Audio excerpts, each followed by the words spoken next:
What's up, everybody? My name is Joshua Yoder, and welcome to the Joshua Yoder Show. Today's my guest is my old coach, Ray Hoppel. Hey, coach, how you doing today? I'm doing well, Josh. How are you? Happy Thanksgiving. I'm doing well. Happy Thanksgiving to you as well. Trying to get rid of the Thanksgiving pounds, and then probably going to put it back on for Christmas, Hey, aren't we all, right? which is kind of the topic of today's theme. Since it's that time of the year, coach. Good old Christmas. It is. The holidays are a busy time, and sometimes, lot of times we always think of the holidays as being a super happy time, but it isn't always that way. Sometimes it's a little stressful, a little different for everybody, but we all have our own challenges for sure. No, amen to that. But it's a special time of year because kind of leans into like our discussion today, and that's talking about faith and coaching. And for a lot of people that don't know, coach, you are a Catholic. Yes. So how, like, are you a confirmed Catholic? Were you born into it, or? I was born. My both of my parents were Catholic. I was raised Catholic from the time I was born, and my children were raised Catholic as well.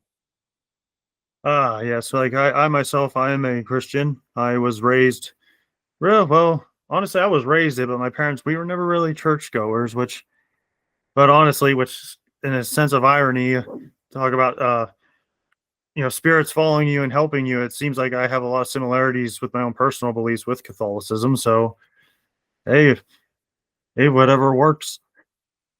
Yeah, and you hear a lot of you hear a lot of people. They'll ask questions about do you believe in a higher power? What is your spirituality? Whatever. And in my opinion, like I've never, like there are some people out there that might, if they were raised Catholic, they hang around Catholics, or if they're raised, just give an example, if they're raised Methodist, they hang out with Methodists. But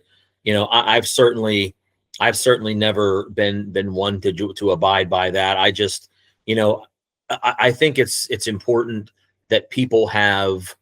I remember something my grandmother telling me many years ago. Um, you can go to church all you want, but to act godly is the most important thing. And so, regardless of what your faith, or even if you have faith at all, I think the ability to be kind it kind of trumps everything. No, absolutely. And I would even go as far and say is like I feel like people think you got to be this way or that way when it's like, well, look at what they all have in common, and that's Jesus. Hmm. So that's Yeah, yeah, that's right. I mean, if you do any type of history and look at the different religions, really, there's not a tremendous amount of difference from one to the other. I mean, I mean, you can go back in time and you can sort of go back in history and point to the spot where maybe this belief sort of diverged into something else. But in reality, we're all, anybody that lives through their faith, I mean, regardless of what denomination they are, they're all trying to, get to the same place. no, amen to that. And that's kind of one of the things I've always wanted to ask you because me personally, I don't see the issue of having it with you. But when you became a coach or you started coaching and stuff, was that something that you always not necessarily force upon people, but like inspired your style of coaching? Um, I personally never really did. Now every player that I've had, over the years, I mean, there's definitely there's definitely places that players will go to maybe find that extra gear or that extra strength or whatever it might be. Some have this just complete belief in self, where they choose not to bring any type of religion to the table. They work hard, and they kind of will themselves to do that. There are others that in my opinion, the players that I've had that have brought faith into their competition or into their development, I believe they tend to use that as a special way, in a special way, to help their focus. I mean, it really kind of, it sort of will get their head into a good place. They will be laser focused on what it is that they have to do. Honestly, in all the times that I've coached, I've never really had a lot of players that would maybe, let's say, openly pray, in a dugout or wherever it might be. But you can definitely tell every now and then you'll see a player bowing their head, and you feel pretty confident that's what they're going to. And I encourage any player or anybody that I'm associated with, if that's what brings you your strength, then by all means go to it. Yeah, and I also feel like there's like a common misconception when it comes to faith in sports. I think a lot of people feel like you shouldn't have to bring it up, or you shouldn't like force anything. It's like, well, no one's really forcing anything. It's more like a teaching moment, I always felt. Yeah, I mean, certainly living in this country, we have the ability to say and to say things that that we're free to say, so long as they're not bringing harm to anybody else. But I think you tend to see a lot of that at the professional level. I mean, you'll see individuals being interviewed after a big game, and the first thing they do before they talk about their performance, or if they talk about anything, they'll thank a higher power. And certainly if that's what it takes to make them focus and help them get through hard times, then by all means, who is anybody to stop them? Yeah, no, absolutely. And I just find it like odd sometimes that people kind of seem to like stir away from it sometimes. I mean, Lord knows none of us are perfect. I'm certainly not. But I still don't see why it's such a big deal to like mention like you said, a higher power or God or Jesus. I don't understand why people are so afraid to really talk about it. Yeah, I mean, it's like anything else. That stigma, at least in my opinion, anyway. Get my cat out of the road. Anyway, even for as long as I've been involved with sports or even watching sports, there's always been a little bit of that stigma associated with it, where you'll have individuals that might say, well, leave that at home. But at the same time, if you're interested in seeing the entire person, whether it be on the field, off the field, or whatever, if that's a big part of their makeup, then I certainly see nothing wrong with doing that. Yeah, absolutely. And do you think also too, like it could be possible that how do I want to say this? Like when somebody like when they hear about that stuff, they feel like, oh, I gotta be perfect. I can't have flaws. I gotta be like this super clean cut person. Do you think like even they themselves are believers, but they're like, man, I know I'm not perfect, but I don't want to have that forced kind of like clean image on me. Well, I'm certainly that there's probably things like that go through somebody's head. But at the same time, if they are if they are if they are confident in their beliefs, they know they're not perfect. And if they're able, basically to make themselves a little bit vulnerable, to put themselves out there, yeah, I'm sure they think about that a little bit. But honestly, I don't really, like, it doesn't change the way I think about somebody. Let's just say that. I mean, there might be people out there where maybe that changes their opinion, but to me, it's a non-issue. Yeah, absolutely. I mean, like that doesn't. I don't want to say it makes them any less child of God. Right. I mean, right. I understand what you're saying. And I mean, anybody that's confident enough to put themselves out there and talk about God, especially openly like that in public, or, if they're being interviewed or whatever it happens to be, quoted in the paper, on a podcast like this, you have enough confidence in yourself, and that a lot of times those people have enough confidence in themselves too, to say, I really don't care what anybody else thinks. This is what I'm putting out there. This is me. If they want to get to know me, this is what they're going to get.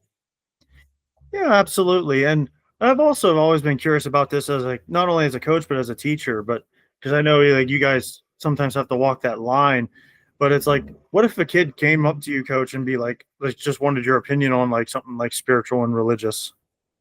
Well, I mean, if you're talking one-to-one personally, I mean, there's no issue with that whatsoever. Um, and honestly, if a kid at school, if they feel like they want to pray, they're certainly within their right to do that. There's nothing wrong with that. I mean, you see a lot of you see a lot of falsehoods out there. You'll hear of, individuals saying, well, my school kind of prevents me from praying. Well, they're really not allowed to do that. I mean, it's one thing it's one thing in a public school to teach religion, but it's another thing to sort of push it aside, and they're not permitted to push it aside.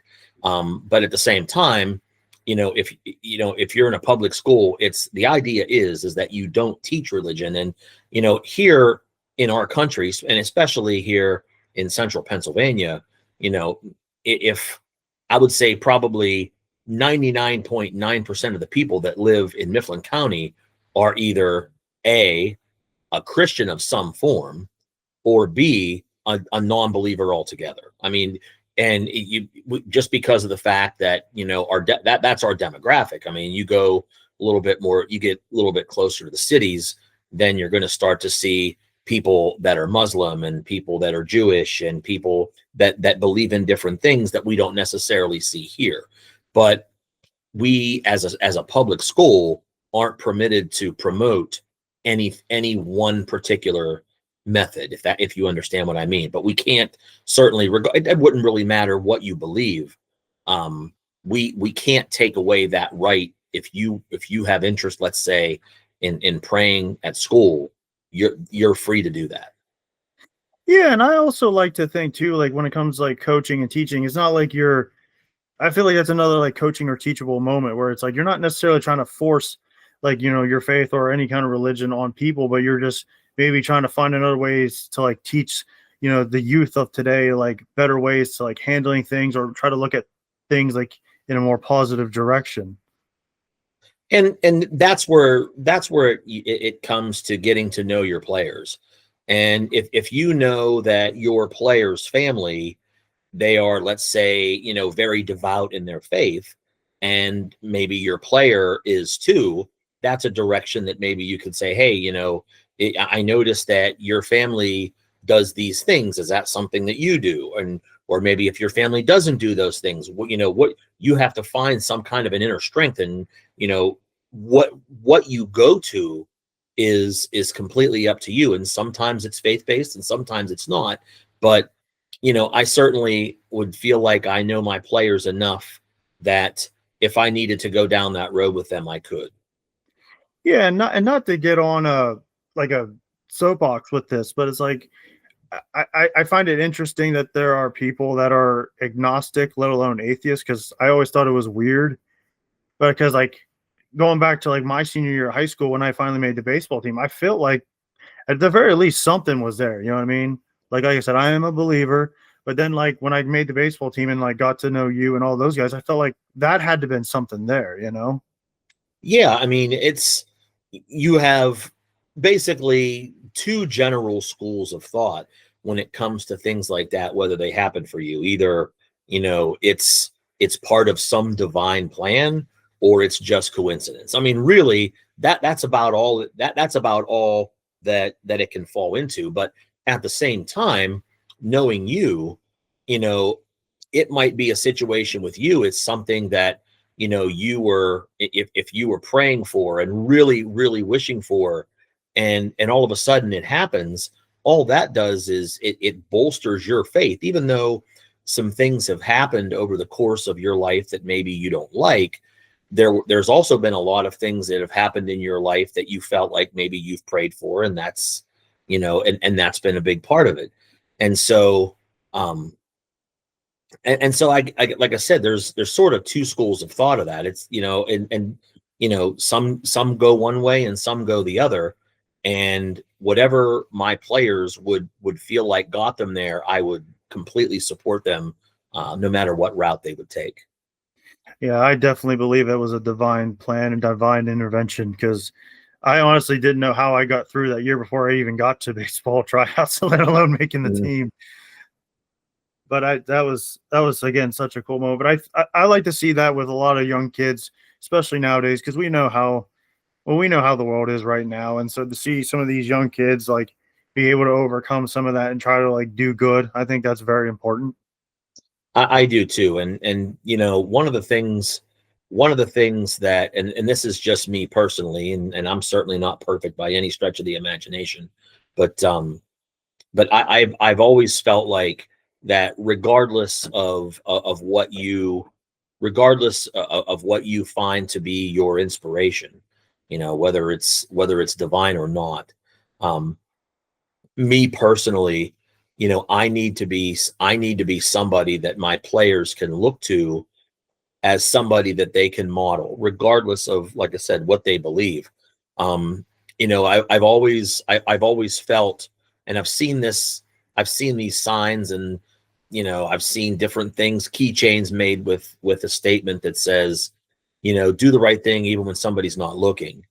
And that's something that personally I really take to heart, because as a coach, your actions, and don't get me wrong, like I said, I'm not perfect, and there's things that I've done in my coaching career that I'm not proud of, but I feel like 95% of my career is something that I can be proud of. And I think it's important, like you said, with the way the world can sometimes be today, that, players and kids need that stability. They need that, they need that role model, or they need that person that they can look to, that they know, that they can trust, and they know is going to do the right thing, even in the heat of the moment. Yeah, no, absolutely. And I would even go like say is like, getting to see, Grady and Gianna, your two kids. Is that something that was important to you to be like, when you had children? What I obviously don't have kids, but like when you had children of your own, do you think it was important for you to like let them have that kind of feeling as well, and hopefully like they can bring something into the world as well? And they're, if they're a complete reflection. They're a complete, a part of my wife and I. And if they're doing good things out there, it's not only it's not only a positive reflection on them, it's also very reassuring, and very, very humbling, and it makes me very proud that they are that way, because they've kind of listened, and I trust that, my wife and I have been good models for them to do the right thing. And there's certainly been enough situations over the last, 10 years for Gianna, the last 6 or 7 years for Grady, especially as they've gotten older and gotten around kids. And sometimes, the people in school don't always have the best intentions, but to see, Gianna have the college career that she did, and now she's, making her impact at Sacred Heart, and to see the decisions that both of my kids have made, it I can't, I don't know that I could ever express enough how proud they make me. No, and that's awesome. And that's, like I said, this month here we coming up with the Christmas, and I think, and this is just my humble opinion, but I feel like a lot of times I think we sometimes, or in a lot, well, really a lot of times, really, is just that we sometimes forget like the true meaning of what this is supposed to be about. Mhm. And I always enjoyed, like, remember growing up as a little kid, and to be honest with you, I miss it even more now as an adult. But it's like there's that human connection where I feel like we're all trying to just, like you said before, like we all want the same thing. We all want to get to the same place. Regardless, we're not perfect, but I just miss that like human connection that I feel like we all had. Where now every day seems like it's just, I don't know, everyone's just out doing their own thing anymore. Yeah, and this little device right here hasn't helped matters either. Um, we've kind of fallen into the trap of the algorithms of the tech companies that have sucked us in, and the ability to talk to individuals and work things out has been kind of almost put on the back burner. You see it, you see it personally, you see it politically, you see it all over the place. And it, like, me, this is just me personally, if there's something that I need to know, or something that I need to find out, I will pick up the phone and I will call that person, and I would be willing to bet that 99% of teenagers would never call, they would text. And even though like they don't, that we've sort of lost that human connection. And I know what you mean. Like I think back in the Christmas seasons and the Thanksgiving seasons of when I was pretty young, and one of the best parts about it wasn't the food. It was the meeting up with cousins and aunts and uncles that I didn't get to see all the time. And it was playing football in the backyard, and it was, running through my grandmother's house and doing those types of things. And so, um, to, I feel like I have, those are my fondest memories, are the personal experiences that I have. And I do feel like we've lost a little bit of that. Yeah, and it's unfortunate, really, because I don't know. I just feel like, especially now more than ever, and you kind of hit it on the head there, where like you said about calling somebody, be like, "Hey, what's up?"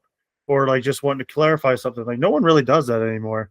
Like Mm. if I found out something happened, like say with you, Coach, I wouldn't ask somebody else. I'd just ask you. Right. And there's a certain amount, like, at the same time, sometimes you're weighing your options a little bit.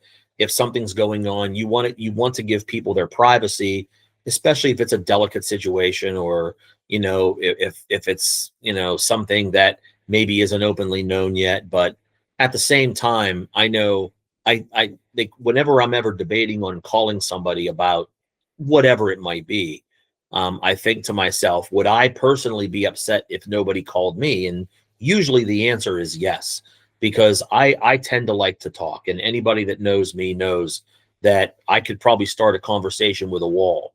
And so it, like that personal, I get a lot of personal satisfaction just in conversation. And you know this is a great time.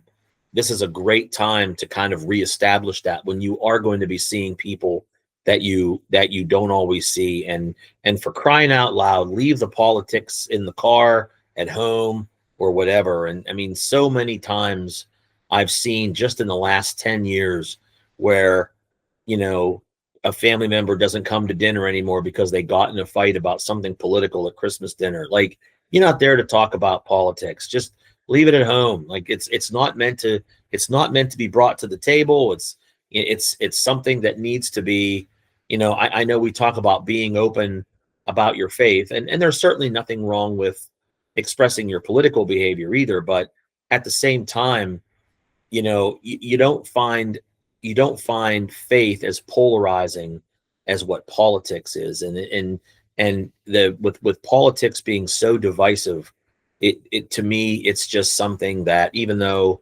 you're going to probably have some disagreements and some differences with people that you're breaking bread with at your dinner, it's just not meant to be brought up, because there's nothing good that's going to come out of it. Yeah, and it's funny you say that. I'm trying to remember his name, but I 1000% agree with what he said. He goes, I don't care if you're Christian right or if you're Christian left. Bottom line is you're Christian. And the whole point is, like, whatever happens, we all, like, we may be different, but through faith, we can find common ground and find ways to work through it. Exactly. That's exactly the point. And I've found there have been situations where I've been somewhere, and that starts to be discussed, and I either talk about something else or I walk away. I mean, it's not worth the aggravation. It's not worth getting into an argument over, because that's not the time for arguments. Yeah, and I think that's important for the youth of today. Like, I think that's especially important because I feel like if they, yeah, they can be frustrated about stuff too, but I just think through faith and other things, I think it could really help them in today's world. Exactly. I mean, that's definitely, I mean, you couldn't say it any better. Couldn't say it any better. Amen for that. But moving on to the next thing, talking about helping out using faith and helping out stuff for the kids. We had talked about it before, the junior high program that you're trying to put together, Coach. How's that coming along? It's actually coming together very well. It is. We have a group of about 6 to 8 parents that have kind of headed things up since probably late July. And they've been in the process of raising money since about that time, because in order to start the sport, it needs to exist in club status first before the school will fund it. And so that's kind of where they are at this point. And there's, I would say, probably between $5,000 and $6,000 that we need in order to get it started. So they've been actively raising this money, and and based on the fundraisers that they've done, I feel like it's going to happen. I mean, I know we're in the process of trying to get a schedule started right now as well. So, but I'm super excited to get this started. No, absolutely. I mean, like, I think it's important too to like, I, I mean, this is my humble opinion. I think what's cool about this is like it gives kids, like you said before, an opportunity to play kids from other places scholastically and maybe give them a chance to improve themselves before they get to the high school. It's definitely for that, and it gives them some good competition. And I'm not sure if you've seen a couple of things. First of all, the some of the Babe Ruth numbers have been down a lot in the last 10 years or so. So the schedule has gone from like 27 games down to like 18. And then also I saw this just in the paper the other day. Ray Wild put this article in that there's not going to be any more state tournament in Babe Ruth. If anybody wants to pursue the World Series, they go straight to the Mid-Atlantic Regional. And so, over the course of all of this time, like back when I started coaching, there were districts in Babe Ruth, and then there was states, and then there was regionals, and now there's just regionals. So there's 2 whole rounds that have disappeared, plus games from the regular season schedule. So, I mean, there's a fair number of games that the kids aren't playing anymore. And the competition level, because the numbers are down, tends to be not quite what it was. And so to get this scholastic competition, that's good competition, I think is going to be really helpful to our program as a whole. So, and also too, like it sounds like you're trying to help fix that void that's been seems to be missing these last few years for other sports. Giving kids a chance to continue to play. I think it's important. I mean, keep in mind, back in the days of Lewistown and Indian Valley, Lewistown had their own football team and their own baseball team and their own soccer team. And that was not just varsity. There were JV levels of that too. And now you have one high school. And so, and some of those teams are even having trouble fielding teams at the JV level. So the number of participants in sports in our county has probably been cut in half, and just in the last 15 years. And that's not because that's not because we're not encouraging kids to go in. It's just that literally there's only half as many options as there were before because there's only one high school. So I feel like any chance that we can give kids to participate in something, well, it could have been sports, it could have been tiddlywinks for all I care. As long as they're given some kind of opportunity to do something, I mean, you can't go wrong with that. Yeah, no, absolutely. I 1000% agree with that. I mean, I wish there was more things like, because one of the things that I always got annoyed with by some people, I'm not going to mention names, but I always hated how some people say, like, well, there's not much going on during the summer. And I'm like, well, there is. Like, Babe Ruth had some stuff going. There's like a lot of stuff happening in other places, like soccer camps going on. Like, I feel like there's stuff that people could, need to know about. And I don't think a lot of people give them the attention they deserve, and maybe give kids a chance to like, do something fun for the summer and stuff. Yeah. And the other thing too is it's a little bit of a vicious cycle. Basically when kids get to be about 15, 16 years old, their goals tend to change a little bit. It's, it's only the most serious kids that are still playing sports by that point, because the other individuals, there could be several reasons for this, but a lot of them are going out and getting jobs. And sometimes it's just to, it could be something as simple as making, some spending money for themselves. But there are others where, somebody in the family says, well, if you want to drive, or if you want to get your driver's license, you're going to need to pay for a car, and you're going to need to pay for your insurance, and you're going to need to pay for all these things. And the only way to do that is to devote all of that time to working. And there's even some kids that, they go to work, and their family needs that money to survive. And so, I tried to, this was just a decision that my wife and I made back whenever our kids were, getting to that point. We said, we're going to try to make sure that if there's any sports that they want to play, we're going to try to, if they want to get a job, that's fine. But we're not going to try to force them to work, because you only go through high school one time, and you only get these opportunities one time.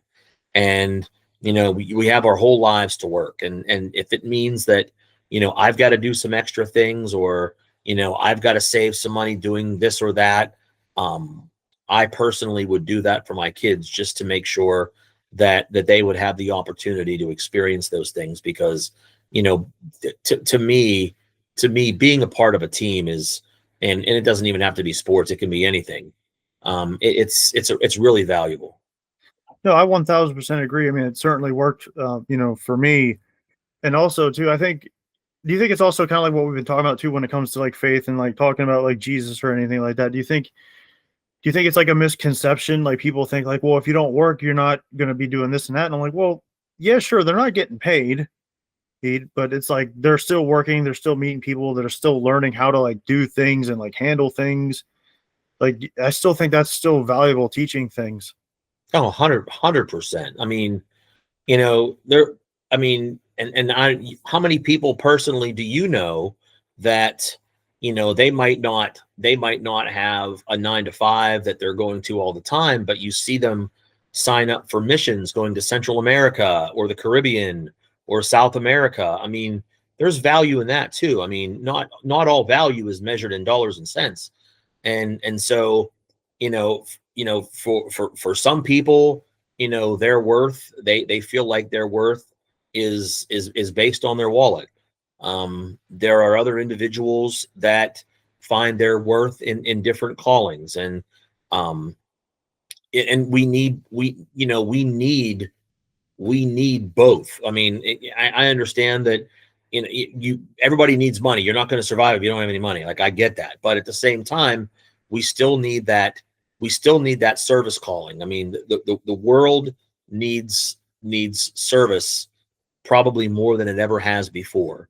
And I commend those people that are willing to give their time, and in some cases, they devote their entire life to causes like that. And it takes a special person to do that. No, amen to that. And I think it's valuable. And sometimes too, people don't, I think they sometimes underestimate the power of like small things. Like, oh, like you see a lady come, like, for example, one of the weirdest experiences I had was, me and Chad were, done getting shopping done. And we see this, old lady having a tough time picking up a box of water. So we went over to try to help her, and we put it in the back of her truck. And she immediately pulls out her wallet. And Chad and I look at her like, oh, no, ma'am, you don't have to pay us. You're good. We just saw you're having trouble lifting it, so we just went to help you. And she's like, oh, well, usually people help me. They want to get paid. And Chad and I just kind of looked at each other like, what? I've never heard that before. No, and and I'm kind of that way too. I mean, it's different if you're spending hours and hours and hours somewhere. It's another thing to, like you said, lift a case of water into a truck. It took probably all of 5 seconds for you guys to do that. A couple of weeks ago, I happened to be at Walmart, and I was putting stuff in my car, and I noticed that the car beside me had a very low, the back passenger side tire was very low in air. And there was an elderly lady getting into the car. And I said to her, your back tire's low. I said, I have a pump in my car. Would you like me to fill it? And she's like, didn't really understand what I was saying. And she came around the car and she looked, and I said, was it riding a little bit funny whenever you drove here? She said, yeah. She goes, I felt like I couldn't steer it. And I said to her, well, I said, this is probably why. So I got my pump out. It took me just a few minutes. Now she didn't offer to pay me, but even if she did, I wasn't going to take any money.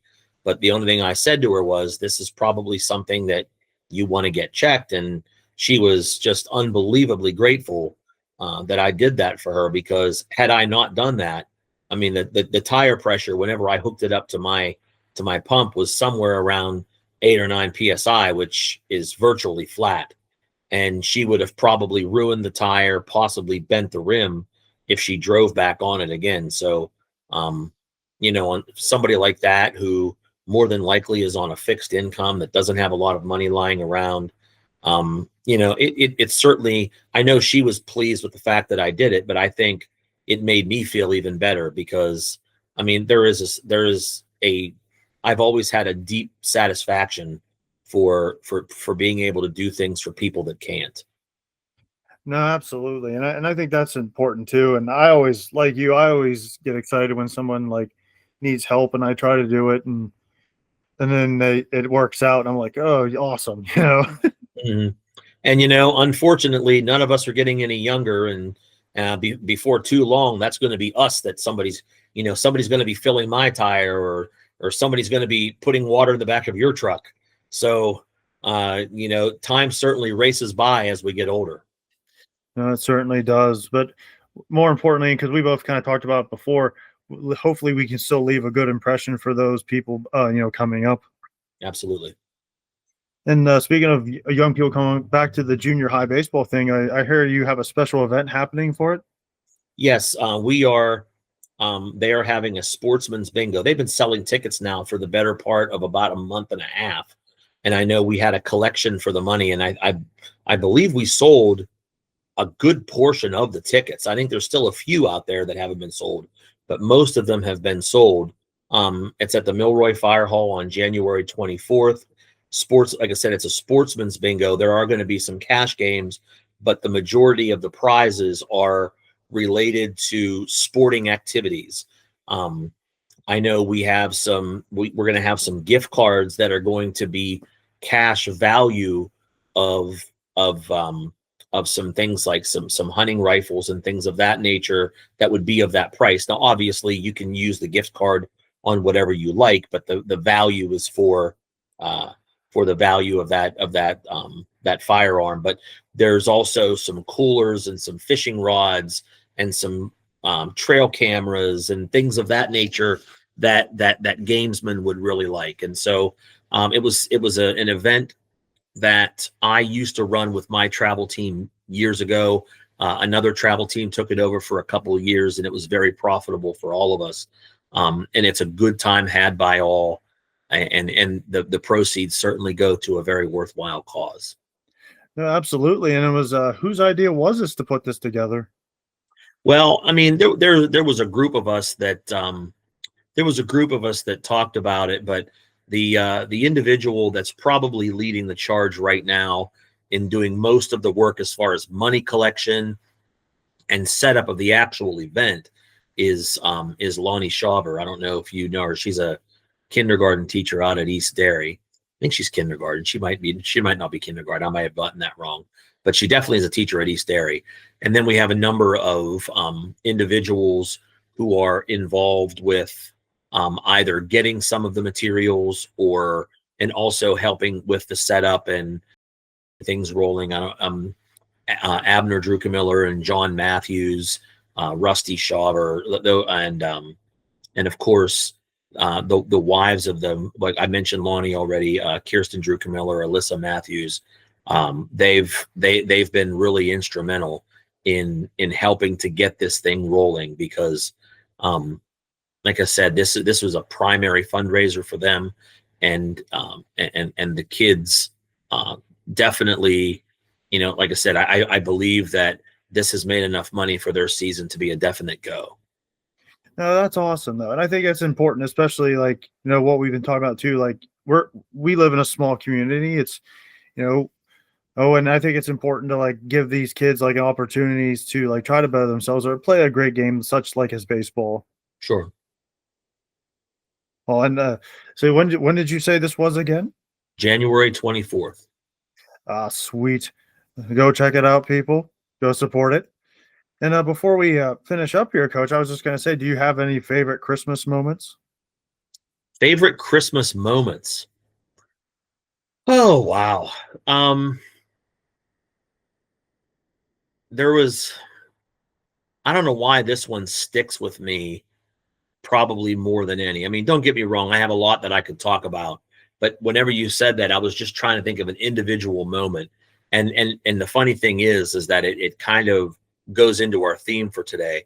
Um, so about, I would say it's probably been about at least a half a dozen years, maybe a little bit longer now. Um, we would always go to, Sacred Heart offers a number of different Christmas masses. They would offer one at the time anyway. They would offer one at 4 p.m. on Christmas Eve. They would have a traditional midnight mass, which a lot of Catholic, a lot of parishes do, and then they have one Christmas morning. Well, we had chosen to go to the 4 p.m. one, and I'm thinking that and it might have even been longer than 6 years ago, because I'm thinking Grady was still at Sacred Heart, because that was a children's mass, and so that's the reason I would have thought we would go. But anyway, we came out of church, and it had started to snow, and it was kind of warm, but they were these big giant snowflakes that just and there was no wind. They were just fluttering to the ground, and it was just something that I can still picture it now. It was just kind of an amazing scene. Dude, that's awesome. Yeah, it Uh, was that doesn't happen all the time. And when you get that heavy snow and there's no wind at all, they were just sort of fluttering to the ground. It was just a really cool moment. yeah, that's awesome. And I've had a few of those moments at Sacred Heart as well. Um, but it kind of does seem odd now. I mean, I'm not complaining too much because I hate cold weather, but I do wish sometimes Christmas would be a little bit more snowy. Yeah, there's, the older I get, the more I hate the cold, and I think a lot of adults say that. It's certainly, you can, my knees can feel a storm before it actually starts. Um, but but yeah, you're right. I think, and my wife has said it a number of times that I don't really don't want any snow, but it can snow on Christmas all at once.